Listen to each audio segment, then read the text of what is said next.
जय हिंद दोस्तों, कैसे हैं आप लोग? उम्मीद करते हैं कि सब लोग बहुत अच्छे होंगे, सकुशल मंगल होंगे और अपने स्वास्थ्य का ध्यान रख रहे होंगे।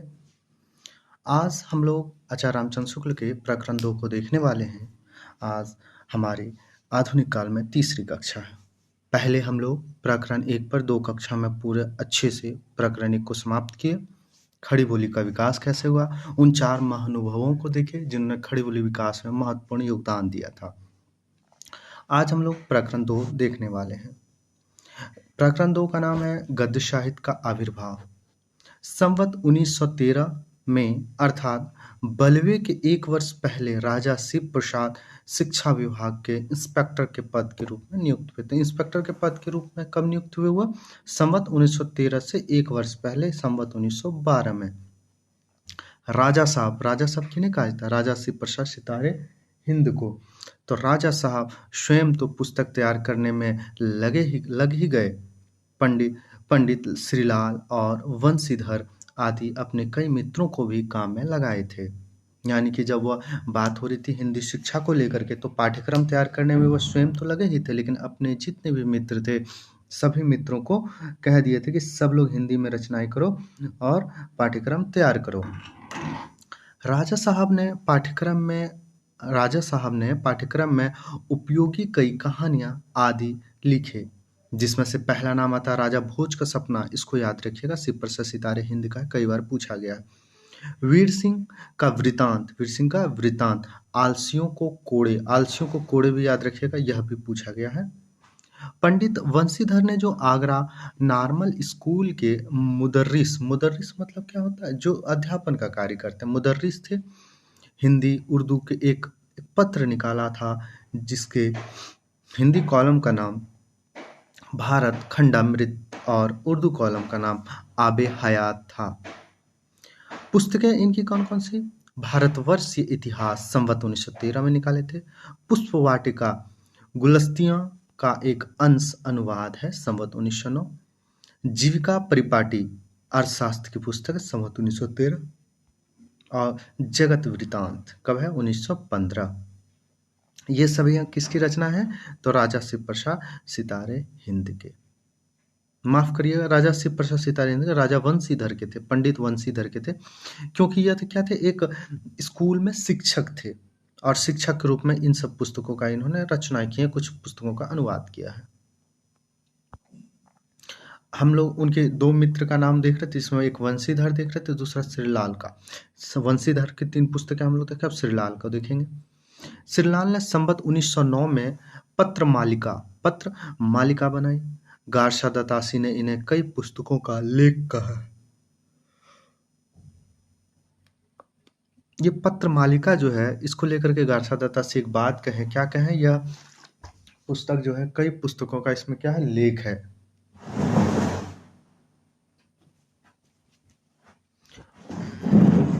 पंडित बद्रीलाल ने डॉक्टर वैलेंटाइन, क्या नाम है इनका? वैलेंटाइन के परामर्श के अनुसार संवत 1919 में हितोपदेश का अनुवाद किया था। तो बद्रीलाल ने कौन सी पुस्तक का अनुवाद किया था? हितोपदेश का। कब किया था? तो संवत 1919 में। किनके कहने पर? डॉक्टर वैलेंटाइन के कहने पर। उसी बार सिद्धांत संग्रह जो न्यायशास्त्र की पुस्तक है, और उपदेश पुष्पावती नाम की 2 पुस्तकें निकली थी। अपने मानव धर्मसार की भाषा शिव प्रसाद ने अधिक संस्कृत गर्भित रखी है। तो मानव धर्मसार किनकी पुस्तक है? तो यह शिव प्रसाद सितारे हिंद की पुस्तक है। प्रारंभ काल से ही वे ऐसे चलती ठेठ हिंदी के पक्षपाती थे। कौन? राजा शिव प्रसाद सितारे हिंद। इतिहास तिमिर नाशक, इसको याद रखिएगा, इतिहास तिमिर नाशक कई बार पूछा गया किनकी रचना? तो शिव प्रसाद सितारे हिंद का है।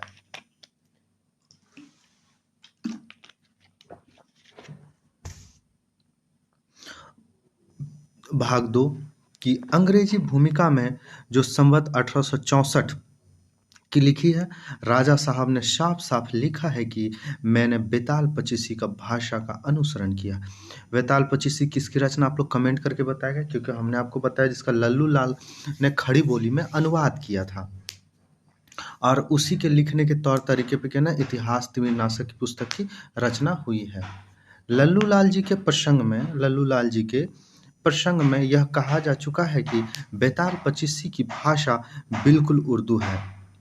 राजा साहब ने अपने इस उर्दू वाले पिछले सिद्धांत का भाषा का इतिहास नामक एक लेख निरूपण किया है। तो राजा साहब ने क्या किया था? भाषा का इतिहास नामक एक लेख निरूपण किया था। राजा लक्ष्मण सिंह ने संवत 1918 में, राजा लक्ष्मण सिंह जो थे संवत 1918 में प्रजा हितैषी, याद रखिएगा इंपॉर्टेंट, प्रजा हितैषी नाम की एक पत्र आगरा से निकाला। जिनको हम इम्पोर्टेंट कहते हैं इनको आप याद जरूर रखिएगा, क्योंकि वहां से प्रश्न पूछेगा या पूछे जाने की अधिक संभावना बनी रहती है। और जिसको मैं बस पढ़ जा रहा हूँ उसको ध्यान में रखिएगा, क्योंकि प्रश्न वहां से अभी तक बने नहीं है, अब बनने की थोड़ी कम संभावना है। लेकिन जिसे मैं कहता हूँ यहाँ से प्रश्न पूछे जा चुके या इम्पोर्टेंट है, उसको ध्यान से सुनेंगे और याद भी रखने का प्रयास करेंगे। राजा लक्ष्मण सिंह ने संवत 1918 में प्रजा हितैषी नाम की एक पत्र आगरा से निकाला। कहाँ से निकाला? आगरा से निकाला। संवत 1919 में अभिज्ञान शाकुंतला किनका? राजा साहब की रचना का अनुवाद बहुत ही सरस और विशुद्ध हिंदी में प्रकाशित किया। रघुवंश का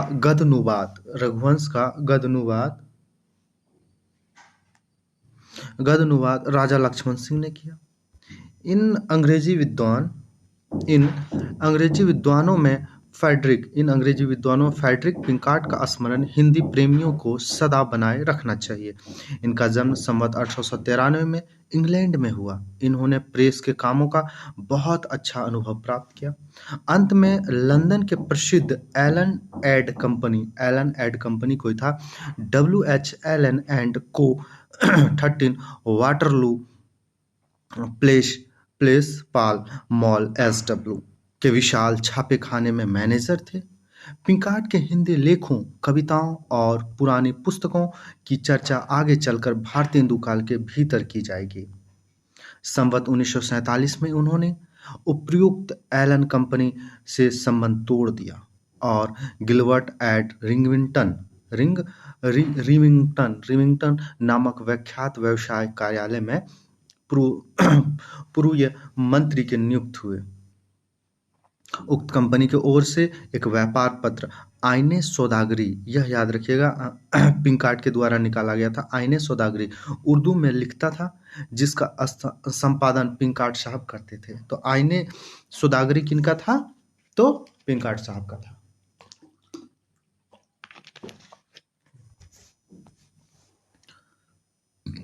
हिंदी का हित वे, भारत का हित वे सच्चे हृदय से चाहते थे। राजा लक्ष्मण सिंह, भारतेंदु हरिश्चंद्र, प्रताप नारायण मिश्र, कार्तिक प्रसाद खत्री इत्यादि हिंदी लेखकों से उनका बराबर पत्र का व्यवहार होता रहता था। लखनऊ में पिंकार्ट का देहांत हुआ 17 फरवरी 1896। कब उनका देहांत हुआ? 7 फरवरी 1896। संवत 1919 में राजा लक्ष्मण सिंह ने शकुंतला नाटक लिखा।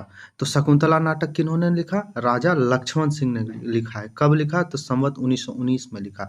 इंपॉर्टेंट है, याद रखिएगा। शिव प्रसाद ने उर्दू की ओर झुकाव हो जाने पर भी साहित्य का पाठ्य पुस्तक गुटका में भाषा का आदर्श हिंदी ही रखा। देखिए, बात जब भी गुटका की आई तो आप लोग याद रखिएगा गुटका होता क्या है। गुटका, जैसे कि आप पॉकेट डिक्शनरी देखते होंगे, वैसे ही छोटी सी पत्रिका के रूप में उसे गुटका कहा था, छोटा छोटा टुकड़ा में छपता था। तो वही कह रहा है कि शिव प्रसाद ने उर्दू की ओर झुकाव हो जाने पर साहित्य का पाठ्यक्रम गुटका में भाषा का आदर्श हिंदी ही रखा। पहला गुटका शायद 1924 में प्रकाशित हो। पूछ दिया जाएगा शिव प्रसाद सितारे हिंद का पहला गुटका कब प्रकाशित हुआ था? संवत 1924 में प्रकाशित हुआ था। संवत 1920 में लोकमित्र नाम का एक पत्र ईसाई धर्म प्रचार के लिए आगरा सिकंदरे जगह का नाम है, आगरा में ही है, सिकंदरे से निकाला था, जिसकी भाषा शुद्ध हिंदी होती थी। तो लोकमित्र नामक एक पत्र किन्होंने निकाला था? तो राजा लक्ष्मण संवत 1920 में लोक मित्र पत्रिका नाम का एक पत्र ईसाई धर्म के प्रचार के लिए आगरा सिकंदरे से निकला था, जिसकी भाषा शुद्ध हिंदी होती थी। तो यह भी कौन निकालते होंगे? राजा नाम तो यहाँ स्पष्ट रूप से नहीं दिया, लेकिन जहां तक हो सकता है राजा शिव प्रसाद सितारे हिंदी इसको निकालते होंगे। कहाँ से? तो आगरा से कब निकालते थे? संवत 1920 में। लखनऊ से जो अवध अखबार कहाँ से निकलता था? लखनऊ से। किस भाषा में निकलता था? उर्दू में निकलने लगा था, जिसके कुछ भाग में हिंदी लेख भी रहते थे। जिसके कुछ भाग में क्या होते थे? हिंदी लेख भी रहते थे। हिंदी की रक्षा पंजाब में नवीन चंद्र राय, यह नाम याद रखिएगा, इंपॉर्टेंट है, नवीन चंद्र राय महाशय कर रहे थे। पंजाब में स्त्री शिक्षा का प्रसार करने वाले ये मुख्य थे। पूछा जाएगा कि पंजाब में स्त्री शिक्षा के लिए मुख्य किनका योगदान है? मुख्य रूप से तो याद रखिएगा नवीन चंद्र राय ने। नवीन चंद्र राय का एक ज्ञान प्रायदनी पत्रिका भी निकला था, जो काफी महत्वपूर्ण भूमिका, ये लाहौर से थे, और लाहौर जो अभी जो पंजाब के जब दो टुकड़ा हो गए थे तो पाकिस्तान में चला गया है। संवत 1924 में मार्च 1867 में उनकी ज्ञान प्रायदनी पत्रिका, जो अभी हम बता रहे थे, निकली, जिसमें शिक्षा संबंधी तथा साधारण ज्ञान विज्ञानपूर्ण लेख भी रहते थे। तो संवत 1924 में यह पत्रिका निकली थी, और कहाँ निकली थी? तो यह लाहौर से निकलती थी, जिसमें क्या होता था? शिक्षा संबंधी बातें कही हुई रहती थी और विज्ञानपूर्ण लेख रहते थे। पत्रिका का नाम क्या था? ज्ञान प्रायदनी पत्रिका, इसको याद रखेगा, इंपॉर्टेंट है। लाहौर में अंजुमन लाहौर नाम का एक सभा स्थापित किया गया था। क्या नाम था? अंजुमन लाहौर, ठीक है। गारसा दत्तासी हिंदी का विरोध करते हुए नवीन चंद्र बाबू को कट्टर हिंदू कहा एवं बिम्स साहब का हवाला देते हुए कह डाला कि हिंदी तो एक पुरानी भाषा थी जो संस्कृत से बहुत पहले प्रचलित थी। आर्यों ने आकर उनका नाश किया और जो बचे शब्द रह गए उनकी व्युत्पत्ति भी संस्कृत के सिद्ध करने का रास्ता निकाला। देखिएगा गारसा दत्तासी ने कैसे हिंदी को खराब बोली, गवारू बोली कहा, उसका यहाँ साफ साफ परिलक्षित होता है। ध्यान से सुनिएगा। गारसा दत्तासी हिंदी का विरोध करते हुए नवीन चंद्र बाबू को कट्टर हिंदू कहा एवं बिम्स साहब का हवाला देते हुए कह डाला कि हिंदी तो एक पुरानी भाषा थी। हिंदी को एक पुरानी भाषा किन्होंने कहा? गारसा दत्तासी ने। एक बात यहाँ भी खुल के आया। और कट्टर हिंदू कहा नवीन चंद्र बाबू किसने? गारसा दत्तासी ने कहा। पुरानी भाषा थी जो संस्कृत से बहुत पहले प्रचलित थी। आर्यों ने आकर यानी कि आर्य बाहर से आए थे, यह बात शुक्ल भी स्वीकार करते हैं। आर्यों ने आकर उसका नाश किया और जो बचे शब्द रह गए उनकी व्युत्पत्ति भी संस्कृत से सिद्ध करने का रास्ता निकाला। किन्होंने? गारसा दत्तासी ने। तो हिंदी को कैसे वो दरकिनार कर रहे हैं, उर्दू का समर्थन कर रहे हैं, यह बात यहाँ साफ साफ आपको प्रलक्षित हो रहा होगा। संवत 1925 में इस प्रांत के शिक्षा विभाग के अध्यक्ष हैवेल साहब ने अपनी यह राय जाहिर की। तो संवत 1925 में शिक्षा विभाग के अध्यक्ष कौन थे? तो हैवेल साहब। यह अधिक अच्छा होता यदि हिंदू बच्चों को उर्दू सिखाई जाती, न कि एक ऐसी बोली विचार प्रकट करने की अभ्यास कराया जाता जिसे अंत में एक दिन उर्दू के सामने सिर झुकाना पड़ेगा। या कहीं ना कहीं यह बात जो है वह हैवेल साहब उर्दू के समर्थन में कह रहे हैं। उर्दू के समर्थन में यह बात कह रहे हैं। इसको आप लोग याद रखिएगा कि कैसे उर्दू के समर्थन में अच्छे अच्छे व्यक्ति उतर गए थे। गारसा दत्तासी ने अवध अखबार के संपादन की राय का जिक्र करते हुए हिंदी को एक भद्दी बोली कहा। देख रहे हैं, हिंदी को भद्दी बोली किन्होंने कहा? गारसा दत्तासी ने कहा। तो यह एक इंपॉर्टेंट पॉइंट है, इसको याद रखिएगा। स्वामी दयानंद सरस्वती वैदिक एकेश्वरवाद को लेकर खड़े हुए और संवत 1920 से इन्होंने अनेक नगरों में घूम घूमकर व्याख्यान देना आरंभ किया। स्वामी जी ने अपना सत्यार्थ प्रकाश तो हिंदी या आर्य भाषा में प्रकाशित ही किया। वेदों के भाष्य भी संस्कृत और हिंदी दोनों में किए। स्वामी जी के अनुयायी हिंदी को आर्य भाषा कहते थे। स्वामी जी ने संवत 1922 में आर्य भाषा की स्थापना की और सब आर्य समाजियों के लिए हिंदी आर्य भाषा का पढ़ना आवश्यक समझा। तो आर्य भाषा की स्थापना कब हुई? आर्य भाषा का संवत 1922 में। और इनकी स्थापना कब हुआ? 1922 में। और किनके सहयोग से हुआ? तो स्वामी दयानंद सरस्वती के सहयोग से। संवत 1910 के लगभग ही विलक्षण प्रतिभाशाली विद्वान सरदाराम फुल्लौरी, जिनकी रचना हम लोग पढ़ेंगे, सरदाराम फुल्लौरी के व्याख्यानों और कथाओं की धूम पंजाब में आरंभ हुई। यानी कि सरदाराम फुल्लौरी कहाँ के थे? पंजाब के थे। सरदाराम फुल्लौरी ने अपना सिद्धांत ग्रंथ सत्यामृत प्रभा उन्होंने बड़ी प्रौढ़ भाषा में लिखा। पंजाब के हिंदू उन्हें धर्म का स्तंभ समझते थे। तो उनकी कौन सी सिद्धांत ग्रंथ किनकी रचना? सरदाराम फुल्लौरी की। सत्यामृत प्रवाह किनकी रचना है? तो सरदाराम फुल्लौरी की है। दयानंद सरस्वती के बहुतों से बातों का विरोध फुल्लौरी किया करते थे।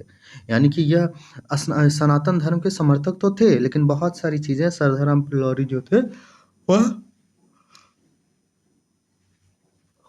विरोध किया करते थे। किनके? दयानंद सरस्वती के बातों का। देखिए, एक चीज बात याद रखिएगा, हम लोग में मतभेद नहीं होना चाहिए। मनभेद हो सकता है, हमारे विचारों में भेद हो सकते हैं, लेकिन द्वेष नहीं हो सकते हैं। यहाँ आप जितने भी लोगों की लड़ाई देखते होंगे, वह मन से नहीं लड़ा जाता है, बुद्धि से लड़ा जाता था, विचारों से लड़ा जाता था। तो यहाँ विचारों का विरोध करते थे, ना कि व्यक्ति का विरोध। आज के समय में लोग विचारों का विरोध ना करके व्यक्ति का ही सीधा विरोध करते हैं। संवत 1924 में, बात कब की है? संवत 1924 में इन्होंने आत्मा चिकित्सा, किन्होंने? दयानंद सरस्वती ने नहीं, सरदाराम फुल्लौरी आत्मा चिकित्सा नाम की एक अध्यात्म संबंधी पुस्तक लिखी, जिसे संवत 1928 में हिंदी में अनुवाद करके छपवाया। इसके पीछे तत्व दीपक, धर्म रक्षा, उपदेश संग्रह, व्याख्यानों का संग्रह या सतोपदेश दोहा में इत्यादि धर्म संबंधी पुस्तकों के अतिरिक्त इन्होंने अपना एक बड़ा जीवन चरित्र 1400 पृष्ठों में लगभग लिखा था, जो कहीं खो गया है। भागवती सरदाराम फुल्लौरी का इंपॉर्टेंट है, कई बार पूछा गया है, इसको याद रखिएगा। भागवती नाम का एक सामाजिक उपन्यास भी इन्होंने संवत 1934, दिनांक सही याद रखिएगा, संवत 1934 में इन्होंने लिखा, जिसकी बड़ी प्रशंसा हुई।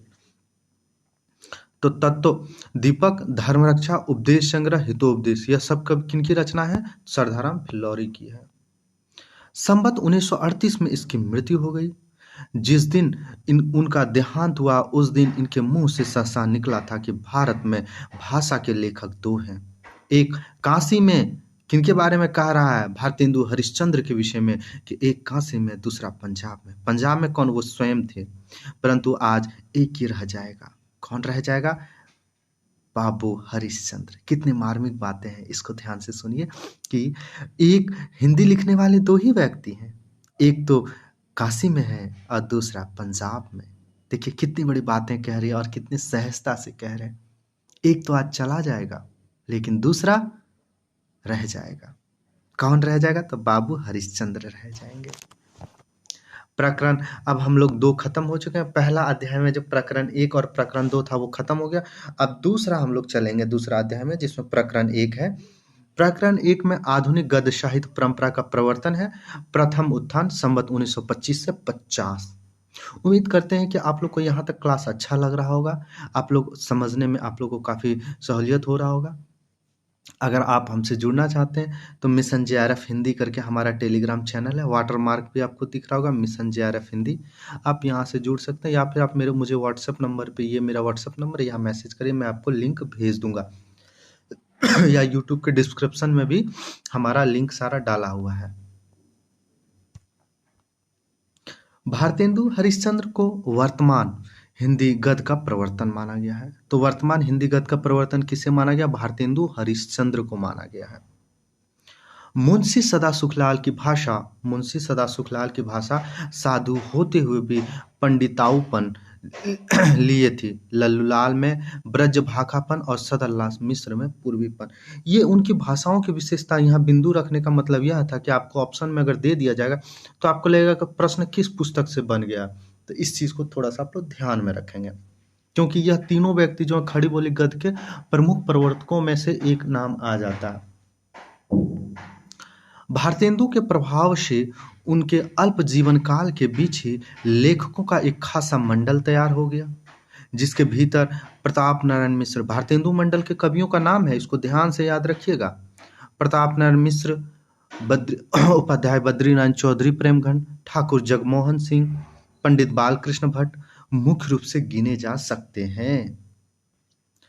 भारतेंदु में हम दो प्रकार की शैलियों का व्यवहार पाते हैं।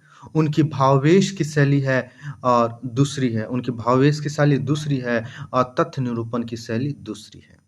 भावावेश की कथनों में वाक्य प्रायः बहुत छोटे होते हैं और पदावली सरस बोलचाल की होती है, जिसमें बहुत प्रचलित अरबी फारसी के शब्द भी कभी कभी बहुत कम आ जाते हैं।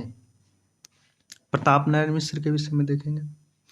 देखिए, सभी कवियों के विषय में थोड़ा-थोड़ा यहाँ देखेंगे, फिर विस्तार पूर्वक आगे हम लोग देखेंगे, इसलिए घबराएँ नहीं आप लोग कि इतना ही दिया हुआ है, ऐसा नहीं है। इस अध्याय में जितना दिया हुआ हमने उसको रखा है और सभी महत्वपूर्ण बिंदुओं को रखा। आप उम्मीद करते हैं कि मेरे क्लास को देखने के बाद आपको आचार्य रामचंद्र शुक्ल पढ़ने की ज़रूरत नहीं पड़ेगी। अगर आप लोग पढ़ना चाहेंगे, जिनके पास समय होगा, एक बार पढ़िएगा, आपको बहुत सरस लगेगा, क्योंकि उनके सारे महत्वपूर्ण बिंदु को यहाँ विस्तार पूर्वक समझाया गया है।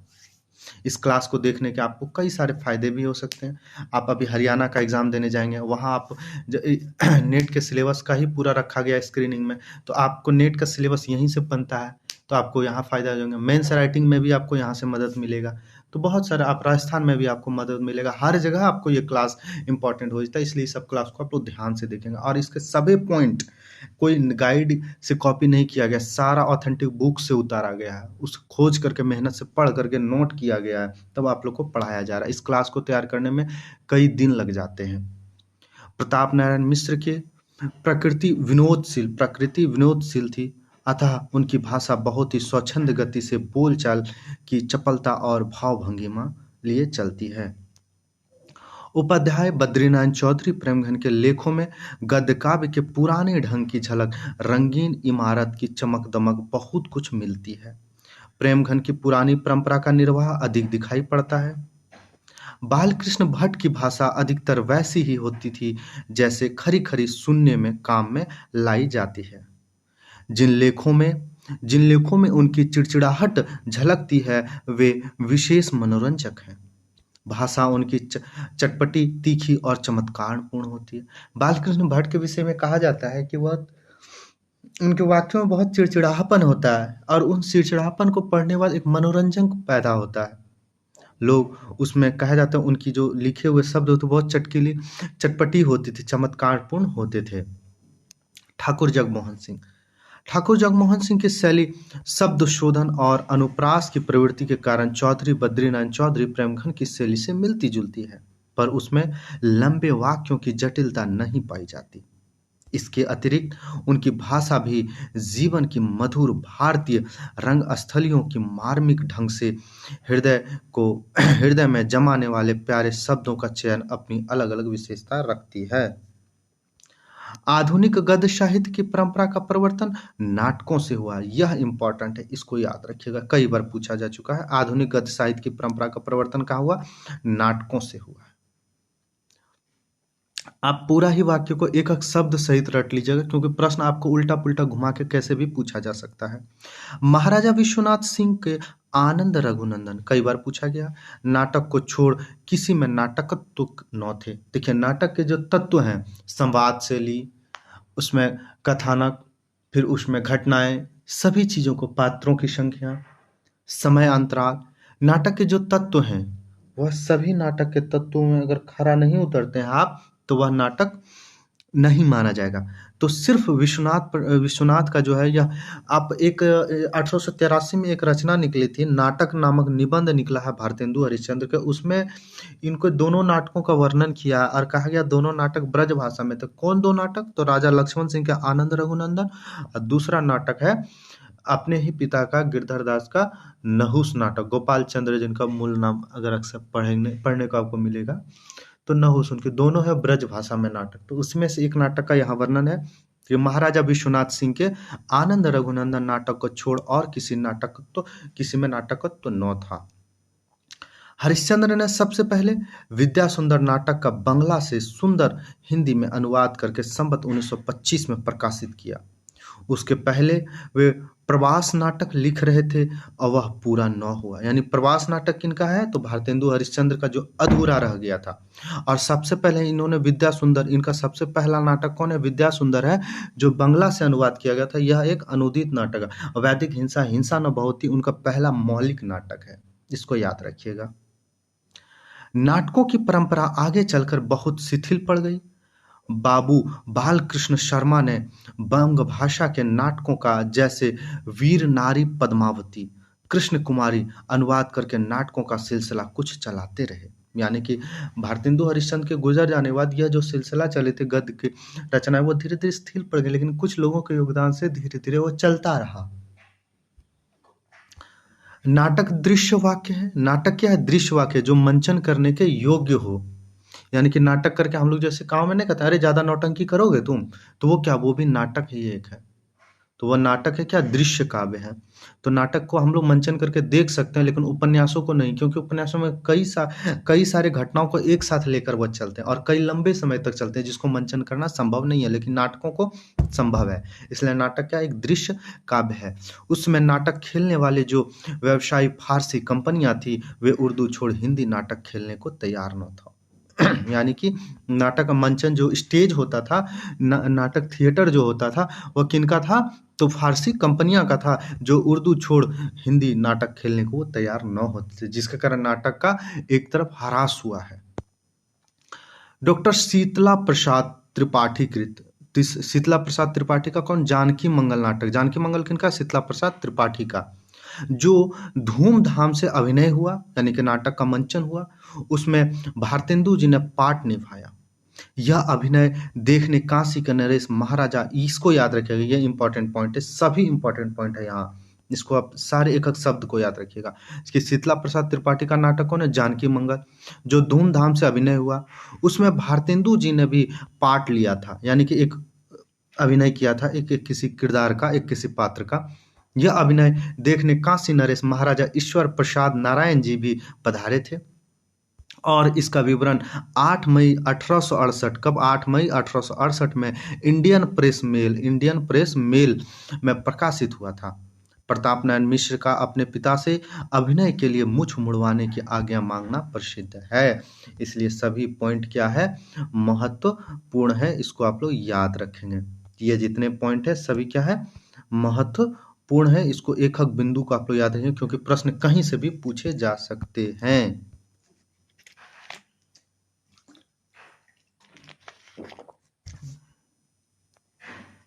कश्मीर कुसुम, राजतरंगिणी का कुछ अंश और बादशाह दर्पण लिखकर इतिहास की पुस्तकों की ओर, जयदेव वृत्त लिखकर जीवन चरित्र की पुस्तकों की ओर हरिश्चंद्र ध्यान ले गए। यानी कि इन्होंने जो है 2 रचनाएं की भारतेंदु ने। पहला है कश्मीर कुसुम राजतरंगिणी का कुछ अंश को लेकर लिखा गया। यह रचना करके वह एक नया विषय वस्तु दे दिए, अपने कवियों को इतिहास की तरफ मोड़ दिए। और बादशाह दर्पण, कश्मीर कुसुम राजतरंगिणी और बादशाह दर्पण 2 रचनाएं किए थे। कश्मीर कुसुम किसकी रचना? भारतेंदु हरिश्चंद्र का। बादशाह दर्पण भी किनका? भारतेंदु हरिश्चंद्र का है। और जयदेव का जीवन चरित्र लिख करके इन्होंने क्या किया? जीवनी की ओर ध्यान ले गए कि आप जीवन वृत्त भी, किसी के व्यक्तित्व को भी लेकर के आप रचनाएं कर सकते हैं। यह बात किन्होंने सुझाया? यह बात भारतेंदु हरिश्चंद्र ने सुझाया। हास्य विनोद की प्रवृत्ति इस काल में प्रायः सब लेखकों में थी। बंग भाषा की देखा देखी नए ढंग के उपन्यासों की ओर ध्यान जा चुका था। अंग्रेजी ढंग का मौलिक उपन्यास पहले पल हिंदी में लाला श्रीनिवास दास, देखिएगा, अंग्रेजी ढंग का मौलिक उपन्यास, यह इंपॉर्टेंट पॉइंट है, इसको याद रखिएगा, कई बार पूछा जा चुका है। अंग्रेजी ढंग का मौलिक उपन्यास पहले पल हिंदी के लाला श्रीनिवास दास ने परीक्षा गुरु निकाला था। उसके पीछे राधा कृष्ण दास ने निस्सहाय हिंदू और बाल कृष्ण भट्ट ने नूतन ब्रह्मचारी।